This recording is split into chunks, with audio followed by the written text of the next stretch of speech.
I am very honoured to have been confirmed as the leader of the Australian Labor Party at the caucus which has just met.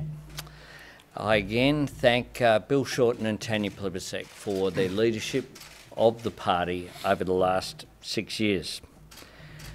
I'm disappointed by the outcome that occurred on May 18, but I am absolutely determined that this is the last time when we resume Parliament or resume our internal processes that we're in this room. I'm determined to meet after the next election in the government party room. One of the steps in that was getting the right leadership team, and I've got it. I said that I wanted balance in the leadership team, balance between experience, balance in terms of gender, and balance in terms of different state representation as well. I'm delighted that Richard Marles is the Deputy Leader of the Labor Party. I'm absolutely thrilled that Penny Wong, an experienced leader in the Senate, maintains that position. And I welcome Kristina Keneally to a leadership position in the Labor Party. Kristina and I have been very good friends for a long time. She's a former Premier of New South Wales. She's tough. She will make an outstanding contribution. Together, we will take Labor into government after the next election. We won't do it by just wishing though. We'll do it through hard work. We'll do it by hastening slowly, making sure that we listen to people, that we learn the lessons of the disappointing result that occurred just weeks ago. We'll also do it by building relationships. I have tried to build roads and build bridges and build railways and even build a new airport. What I want to do now is to build relationships with the Australian people, whether they're young or old, whether they live in cities or in regions, whether they're male or female, regardless of how poor they are or how much wealth they have. I want to reach out to all Australians and lead a political party that benefits the entire nation. So we will be out there listening. I'll convene what is an outstanding shadow ministerial team for our first shadow ministers meeting next Tuesday in Brisbane, in Queensland. One of the issues that we have to deal with is we received the support of just 1 in 3 Australians on May 18, but 1 in 4 Australians in Queensland. So we need to do much better. And I've said before, I love Queensland, except for 3 nights a year. One of those is next Wednesday. We'll suspend the relationship for that 80 minutes of play. Apart from that, I'm with Queenslanders. They're known as straight talkers. Karen Middleton's biography of me was called Telling It Straight. There's a reason for that, because I'm a straight talker. What you see is what you get. I intend to, as much as some people will tell me I need a little bit more polish, I intend to be exactly who I am, because that's what's got me to this position today. I'm incredibly humbled and honoured when I look at those great men and women who have led our great party in the past. We are the party that makes a difference to the nation. That's why our challenge is always greater than the other side of politics, who just went through an election campaign essentially without an agenda for this term. We will hold them to account. We will stick to the values that we have about a strong economy, about jobs, but an economy that works for people, not the other way around, about social policy that includes people and enables people to be lifted up, about strong action on the environment and on climate change, and above all, about a nation that recognises that what unites us is far greater than what divides us. So after Tuesday, my shadow ministerial team will be going out there across the country. I intend to visit other parts of the country in the next couple of weeks, because I want to send a message, as I always have, that I'm open to discussion. I'm a good listener, but I want to listen to get together the right answers of how we can do better, and then be in a position to better represent the interests of Australians. I might ask each of my colleagues in the leadership team to make a few comments, and then I'm happy to take a few questions. Richard first. Well, thank you, Anthony. Can I start by just saying what an honour and a privilege it is to have been elected today as the Deputy Leader of the great Australian Labor Party. Clearly, this is the biggest privilege that has been bestowed upon me in my professional life, and I'm very grateful to my Labor colleagues for having done so. Part of that honour is to be serving as Anthony Albanese's deputy. He's going to be a great leader of this Labor Party. And I can tell you that each and every day in this role, I will be dedicated to trying to assist in making Anthony Albanese the next Prime Minister of this nation, and for us to win the next election. Because I can tell you that there are millions of Australians out there who are desperate for us to achieve that. I'm also really excited to be working alongside Penny and Kristina, two people who I admire greatly and who I have worked with over a very long period of time. I'd also like to just acknowledge Bill Shorten and Tanya Plibersek and say that in our caucus meeting today there was significant acknowledgement of both. After a very difficult period from 10 through 13, Bill and Tanya provided stability and unity to our party for more than 6 years. And for that, we all owe them an enormous debt of gratitude.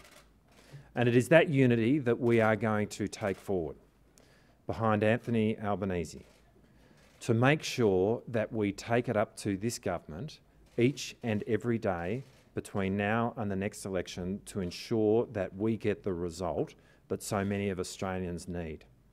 And in doing that, we clearly need to deal with what was a very difficult day for all of us in the Labor movement, but make sure that we are connecting with our base and speaking to the broadest range of Australians that we possibly can. And we are all very committed to doing that. Can I say, I am really optimistic that we can win. I'm really optimistic that we can win. And as difficult as 2 weeks ago was, I'm actually filled with excitement about the opportunity of working with these three people in the years to come. Thank you. Thanks, Richard. Thank you very much. Well, it is, as Richard said, an honour and a privilege to be here today as part of this new leadership group for the Australian Labor Party, and I do thank my colleagues for re-electing me as Labor's Senate Leader, and it is a great opportunity to work with my good friend Anthony, who is and will be an outstanding leader of our party, also to Richard, who will be a great deputy, and of course Kristina, who I'm very happy to serve with as, I think, the first all-female Senate leadership team of either major party. I want to make a couple of comments if I can. Firstly, about Bill Shorten. Bill united our party. Bill worked incredibly hard. I served with Bill for 6 years. We became close. I would simply say to him, he did our party proud as leader, and we thank him very deeply for all of his work. I also want to acknowledge my friend Tanya Plibersek. There is no deputy who could have worked harder nor been more loyal than Tanya. She is a gifted communicator. I worked with her very closely for 6 years, but particularly on the campaign. And I also wish to acknowledge her work as a great Labor woman, someone to whom we will always have a debt of gratitude. Can I also thank Don Farrell? When Stephen Conroy left, and rather tabled an adjournment speech, and then everyone worked out there was a resignation. Don and I went out for coffee, and we're from different sides of the Labor Party. But we said we'll work together, and we did. We did, and I thank him for that. I personally thank him for that. And just as I thank him through this last period, including today's announcement for putting the Australian Labor Party first. I look forward to this next 3 years. I, like Richard, believe we can win the next election, and we must win the next election. But to do that, we have to do better, and we have to listen, and we have to learn, and we will. I'll hand over now to Kristina Keneally. Thank you, Penny. Thank you all. This is a bittersweet moment, isn't it? I think many of us would have preferred a different outcome on the 18th of May and to be in a different place. And really, in reflecting upon it, it's bittersweet to be here today amongst this leadership team of people I respect and admire, people I'm proud to stand alongside. Bittersweet to know that we have the task of rebuilding, of listening, and of taking forward an agenda that can bring the community with us to ensure that those people, those pensioners and people with a disability, that people, women who are escaping domestic violence, who aren't getting equal pay, that they get a fair go in this country. And that's the responsibility we all now take. I echo Penny's words about Bill and about Tanya. I was very delighted to be able to have spent a great deal of time with Bill during the campaign and across the country. I thank him for that privilege and that opportunity. And to meet so many of our candidates, some of whom were here today, new candidates, some of whom weren't able to join us, but all of them stood up for Labor values and for the Labor cause. Penny noted that this is the first all-female Senate leadership team on either side of the Parliament, and I would like to acknowledge that the Labor Party, the great Australian Labor Party, does take seriously inclusion, does take seriously supporting women, does take seriously its responsibility to do that, not just within its political processes, but also within the wider community. I'd like to pay tribute to Don Farrell for his leadership, for his friendship to me personally, for his commitment to the Labor cause. Don gets referred to sometimes as the Godfather. Some of you may not know, Don Farrell and I are actually distant cousins. Yes, he and I know, will continue to work in partnership in the Senate alongside Penny and our great Senate team. The Senate team that we have is strong, and the Senate will be important in this term of government, in this term of the Parliament, and for the opposition. It's be where we hold the government to account, be where we ask the tough questions, and where we prosecute our values. I'd like to end on this point. I've known Albo almost 2 decades now. We shared state and federal electorates in the South Sydney area. I look forward to Penny and Richard getting some South Sydney jumpers. There's going to be plenty of South references. Not bloody likely. But Albo's a man of great Labor values, great passion. I have learned so much working alongside him as a state member in his area. I look forward to working alongside him in the leadership group. Albo's right. With him, what you see is what you get. And I think we've got a great one in Anthony Albanese. Thank you. Thank you. Phil. What will you do differently? Last in, first question. What will you do differently to Bill Shorten? What do you need to do differently to win the next election that you didn't do last time? Well, quite clearly, we need to examine all of the reasons for the fact that we were disappointed on May the 18th. We need to do that soberly, not rush into all of the answers today. But quite clearly the feedback was that some people felt that on some issues, particularly on issues such as the dividend imputation issue, that we were not achieving the outcome that motivated us to adopt the policy. So there were people who, for example, someone I met up in Caboolture who was getting $1,200 from that. They felt as though we weren't giving them respect and that we were classifying them as wealthy. They weren't wealthy. We need to learn the mistakes and listen to what they're saying. But if you want to have a look at my values, have a look at the range of major speeches which are out there. Have a look at the Whitlam oration, the Button lecture, the Chifley Light on the Hill speech. I speak about the need to engage people constructively. I speak about the fact that business and unions have common interests.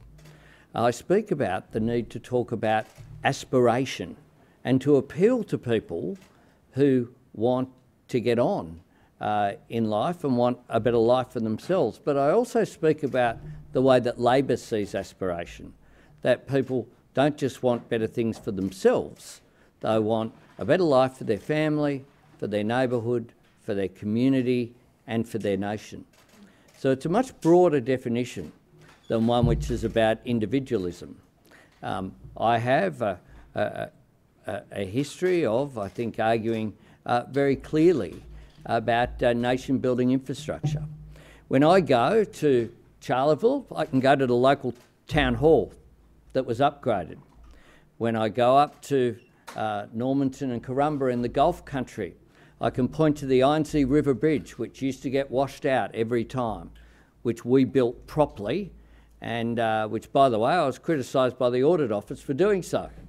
Instead, what used to happen is they'd build a bridge, it'd get washed away the next flood, and then they'd build it again back to the same standard, it'd get washed away again. I stopped that. $34 million. I can go to Adelaide and have a look at the Noongar to Seaford Railway line. I can go to Perth and look at Gateway WA or the Perth City Link. I can have a look at the upgraded road around Port Hedland. I can go to the Great Northern Highway in regional WA and have a look there. I can go down to Esperance and have a look at the port and the better road that we built to that port.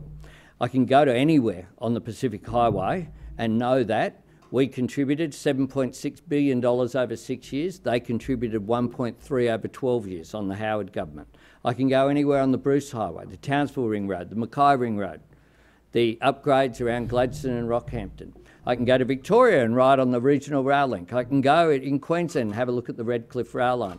I can go to Tasmania and look at the upgrades of the Bass Highway. I can look at the rail projects. I actually don't just talk, I've actually got a record of achievement. I intend very much to link all that to jobs. Jobs, jobs, jobs is what Labor has to be about. I also build relationships. You know, some people have written in recent times that it's somehow this new idea. Anthony Albanese says that he's going to talk to business. Nothing new in that. Go and talk to, I encourage the Fin Review to go and talk to business leaders about the relationships that I have with them in the infrastructure sector, in the aviation sector, right throughout the telecommunications sector. I've received and I welcome the goodwill that has been shown to me by business leaders who have my mobile number, so they've been able to text me and wish me well. Go and talk to the mayors in places like Charleville. Go talk to the mayor of Moree, Walmurray's daughter, one of the great Humphreys clan of the National Party. Ask them what they think of my activity in local government. Given what you said about the franking credits policy there, can I just ask you on the climate front, do you want to stick with the 45% target, or is that too ambitious, or do you want to maintain that ambition? Look, we're going to, I've said also very clearly, you know, we'll hasten slowly. Do I believe the science on climate change? Yes, I do. Do I believe that that debate is over? Yes, I do. Do I support action on climate change? Yes, I do. Do I believe that the business community is right when it says that we need a policy framework that drives change and finds the cheapest way of reducing our emissions? Yes, I do. The next election's in 2022. It's not next week or next month or even next year.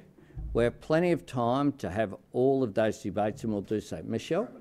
The next Parliament, though, is very soon, and I think you've dodged around this tax question so far, but given that Labor was so definite in the campaign about its attitude to the later tax cuts, can you clarify your predisposition on voting on that legislation? Well, the first thing I'll clarify is whether I've dodged any questions. No, I haven't. I've told you straight. I'm going to consult with colleagues. If that's not the answer that you wanted, well, my job isn't always to do that for you, because the next election's 2022. We've just elected a shadow ministry about an hour ago. People are entitled to have input. I will lead a democratic process, and one that recognises that people are entitled to have that input. We'll do that. I've said very clearly at the same time, though, that the tax cuts on July 1, if the Prime Minister wants Parliament to resume very quickly, it can, in time, in my view, in time for those tax cuts to pass. We can have a speaker each, and away you go. Catherine, I'm in gender equality. Could I just nail this point about listening, though? Bill Shorten had 11 billion town hall meetings over the course of his opposition leadership. It's not an issue about whether or not Labor was in the field communicating with voters.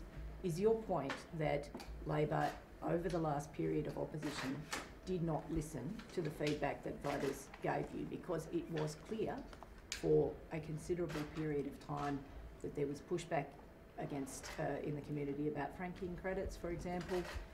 That was clear for quite a period of time, 12 months before the election. So what is your point, Anthony? Is your point that you will go into the field and listen as opposed to what's happened previously? No, look, I accept, and I've made it clear today, and I've done it repeatedly. I was a member of the executive, so I accept my share of responsibility for the position we find ourselves in today. I say this, though. The truth is that for a whole lot of Australians, they tune in during election campaigns. They tune in now. I think they're engaged about a new opposition leader. They're engaged in terms of what will happen for the government going forward. It's an opportunity for us to go in when they considered what way they were voting. You know, I always put a big emphasis on polling day. Have a look at any of the polling booths in my electorate, you'll see that. So they focus at the last minute. We need to go and examine exactly why we weren't successful. Mr. Albanese, we saw reports this morning that a vessel carrying Sri Lankan asylum seekers had been intercepted near Christmas Island. Are you concerned that Labor's stance on the Christmas Island legislation, the Medivac legislation, potentially open the door to this problem during an election campaign?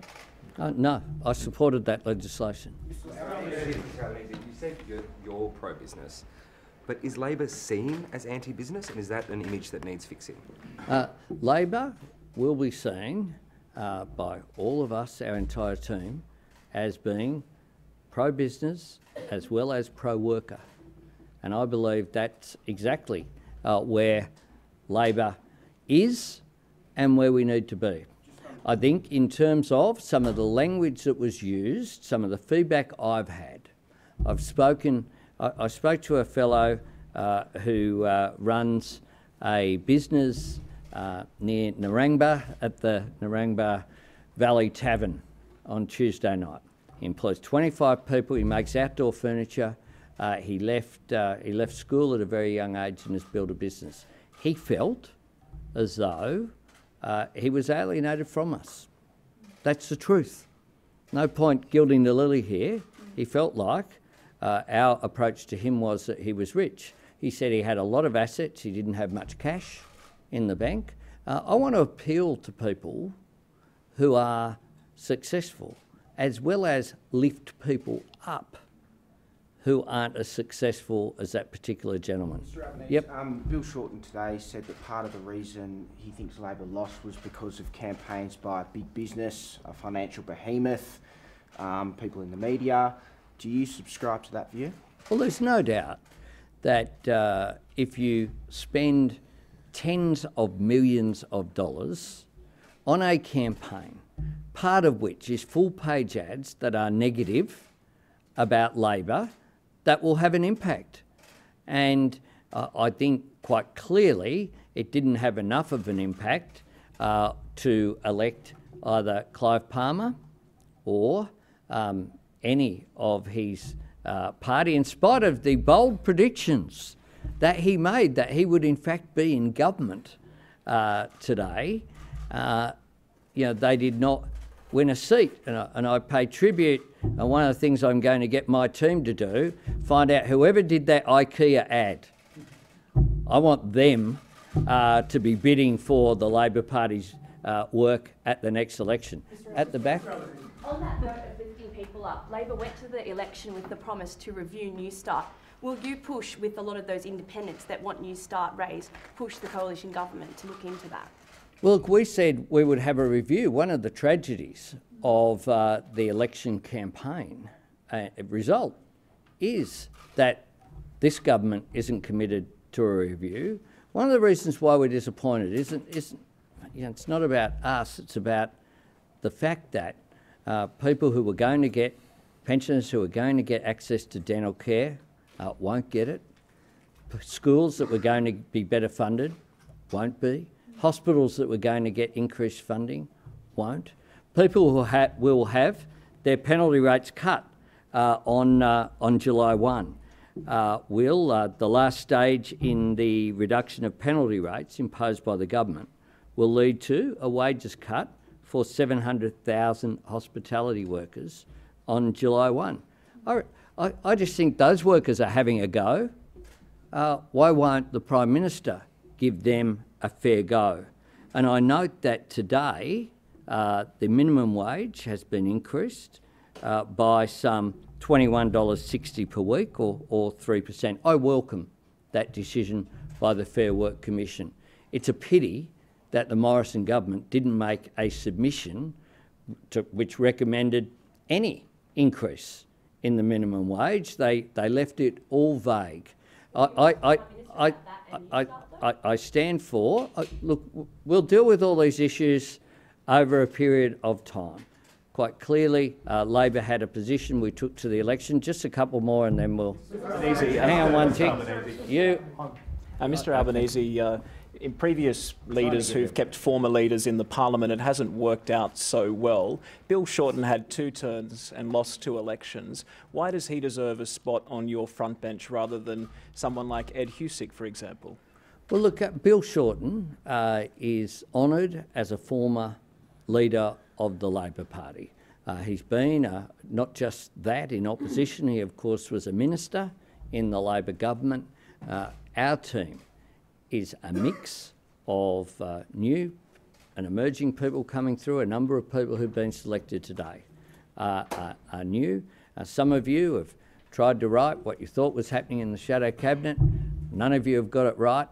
The fact that us 4 are standing here is evidence of that. Karen? Just following up on that, Mr. One? Albanese, just following Okay, up on that sure. question. Will Mr. Shorten get the portfolio that he wants in your front bench? I am not going to preempt any decisions with regard to... The problem with going through one by one is eventually you end up with people being able to think they know what's happening. With due respect, I am treating all of the members with respect, including Bill Shorten. And I'll talk with them. I'll talk with them first. Yep. On foreign policy, you've obviously been associated with the left wing of the Labor Party for your whole life. That's a bastion of anti-Americanism. Can you? What absolute nonsense! But what have you been reading? Green Left Weekly. Well, seriously? Can you just explain, elaborate what your views on the importance of the American alliance and how policy under how the policy under you will balance sort of China and the US? And Mr. Miles, what portfolio will you take? Look, what people? I'm taking questions. What people see that leadership. When it comes to the US alliance, I've always supported 3 pillars of foreign policy. One of those is the US alliance. The second is engagement in the region, and the third is support for multilateral forums, including the United Nations. I've been an active participant in the Australian-American Leadership Dialogue. I haven't seen you there. I have seen other journalists there. I've done that many times. I paid my own way to get to, or paid my own expenses to participate in January in Seattle and in San Francisco. I have many friends and am engaged with US politics across the spectrum, both Democrats and Republicans. One of the early times that I went to the United States, I went there for a month as part of the US studies process that is established for young up-and-coming political people, well before I was in Parliament. And I went to Ross Perot's office. I met a range of people, including the NRA. I met Planned Parenthood. I met the Seattle group on the environment. I immersed myself in US politics for 5 weeks. I met a fellow who'd been there for a while, who most people wouldn't have heard of at the time, called Bernie Sanders. I met the full spectrum because I wanted to engage, and I've always been someone who believed in engaging fully. But I say this before people repeat just silly stuff, frankly, like the left of the Labor Party, have had a certain position based upon what happened in pre-World War I or something. Judge me on my engagement. I am a mainstream politician. I've always been mainstream. There is no one in this parliament, I believe, who has, on our side of politics, who has more friends, for example, on the other side of politics than me. Mr. Miles, what position will you choose for yourself? You can choose your own position. Can we expect you to stay in defence? We are going to make all the announcements on portfolios at once. You'll all get to see it. Don't believe everything you read. It'll all be there. Well, can I get a question to one of the members of your leadership group? Sure. Kristina Keneally, if I could ask you, we've seen Ed Husic announced he's intended to stand aside so that you could be fitted into shadow cabinet. Don Farrell stand aside so that you could be slotted in as Senate Deputy Leader. What do you owe them? Let me first say that, as I said earlier, the Australian Labor Party takes seriously its commitment to gender equality. And I see in the actions of Ed Husic and Don Farrell that commitment in real action. I acknowledge them. I thank them. What we have here is a party that understands the importance of putting in place not just the people in our team, but the policies in practice that lift women in this community up. I'm proud to be part of this party. I'm proud that today our party, in a united fashion, took a decision to have gender equality in our leadership team. I had the great privilege of serving as the first female Premier of New South Wales, the first woman to lead the New South Wales Labor Party, and indeed to be part of a government, the first government in Australia that was led by 2 women. I'm absolutely honoured and humbled to be here today with my very good friend Penny Wong to serve in the first female leadership team in the Senate. This party, this great party, understands this, and what I know going forward is that when it comes to questions about inclusion, what we will do is seek to lift people up, seek to listen to people, and seek to respect them. That's what Don and Ed did today, but I think it goes broader than that. It goes broader than that. What we will be doing as a group, cohesively, is going out and listening to people in the community, no matter who they love, what God they believe in, or if they believe in no God at all, whether they're male or female. That's our responsibility as the Australian Labor Party. We believe in equality. We believe in inclusion. We will be out there listening to people. Our goal, our collective goal as a leadership group, is to help people be the best versions of themselves, to meet their aspirations for themselves, their families and their communities. Now, on the note that I've said before, 2 ears, 1 mouth, we should listen more than talking. We've done enough talking. Thank you very much.